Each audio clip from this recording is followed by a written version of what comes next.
वहीं राजधानी भोपाल से एक और बड़ी खबर, जब विधानसभा चुनाव से ठीक पहले बीजेपी की मुश्किलें बढ़ती जा रही है। मैहर विधायक नारायण त्रिपाठी और बीजेपी नेता सुधीर यादव अब बीजेपी के लिए परेशानी खड़े करते नजर आ रहे हैं, जहां 16 अक्टूबर को दोनों नेता कांग्रेस में शामिल हो सकते हैं। फिलहाल ये अटकलें हैं और माना जा रहा है कि कमलनाथ की मौजूदगी में वो पार्टी की सदस्यता ले सकते हैं। मऊगंज बीजेपी प्रत्याशी प्रदीप पटेल के खिलाफ यहां पर बगावत जारी है और ऐसे में भाजपा कार्यकर्ताओं ने यहां पर प्रदीप पटेल के खिलाफ मोर्चा खोल दिया है। पंधाना से बीजेपी प्रत्याशी राम दांगोरे के खिलाफ भी बगावत तेज है। अभय मिश्रा की भी यहां पर घर वापसी हो सकती है और आपको बताते चले, कहीं ना कहीं बीजेपी की मुश्किलें इससे बढ़ती दिखाई देगी। कई ऐसे नेता जो टिकट वितरण के बाद से नाराज दिखाई दे रहे हैं और अब उनकी नाराजगी इस लिहाज से भी देखी जाए कि माना जा रहा है जल्द ही वो कांग्रेस में शामिल हो सकते हैं। विवेक हमारे साथ लगातार बने हुए हैं। आपको बता दें कि नारायण त्रिपाठी भी इस समय बगावत पर उतर आए हैं और माना जा रहा है कि जल्द ही वो कांग्रेस में शामिल हो सकते हैं। 16 अक्टूबर को कमलनाथ की मौजूदगी में उन्हें शपथ दिलाई जा सकती है। आपको बता दें कि कई ऐसे नेता हैं जो अब बागी हो गए हैं। एक बार फिर विवेक हमारे साथ जुड़ गए हैं। विवेक, जिस तरह से हम बात कर रहे हैं कांग्रेस को लेकर, वही स्थिति लेकिन बीजेपी में दिखाई दे रही है। टिकट वितरण के बाद से ही नारायण त्रिपाठी जैसे दिग्गज बीजेपी के नेता अब बागी होते नजर आ रहे हैं।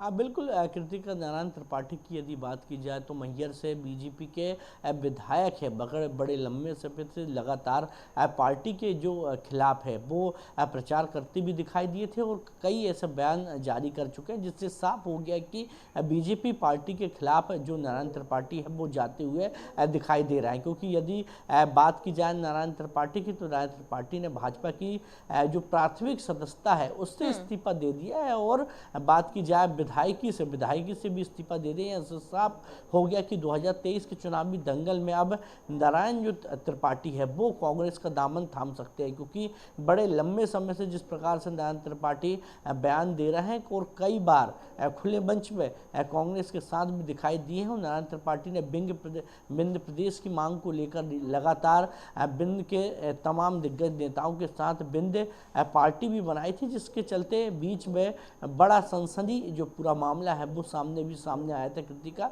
साफ तौर पर नारायण त्रिपाठी ने कहा था कि 230 विधानसभा सीट पर नारायण त्रिपाठी अब अपने जो प्रत्याशी है, बिंद पार्टी के प्रत्याशी है वो उतारेंगे। मगर जिस प्रकार से इस्तीफा दिए हैं और सूत्रों के हवाले से लगातार खबरें सामने आ रही है कि अब नारायण त्रिपाठी जो है वो कांग्रेस का दामन थाम सकते हैं। और कांग्रेस का दामन थामने के पहले बीते कुछ दिन पहले ही पीसीसी चीफ कमलनाथ से भी उनके निवास पर मुलाकात हुई। तो साफ तौर पे अब कांग्रेस की टिकट पर नारायण त्रिपाठी चुनाव भी लड़ते हुए दिखाई दे सकते हैं। जी बिल्कुल विवेक, लेकिन कितना बड़ा झटका माना जाए, क्योंकि रीवा मैहर से यदि वो विधायक है तो पूरा जो विंध्य क्षेत्र आ जाता है, जिसमें रीवा सतना भी महत्वपूर्ण क्षेत्र हो जाते हैं। पूरा दबदबा नारायण त्रिपाठी का वहां पर है। ऐसे में बीजेपी के लिए कितना बड़ा झटका माना जाए, क्योंकि लगातार हम देख रहे हैं विंध्य को साधने के लिए भी तमाम दिग्गजों के दौरे दिखाई दिए थे।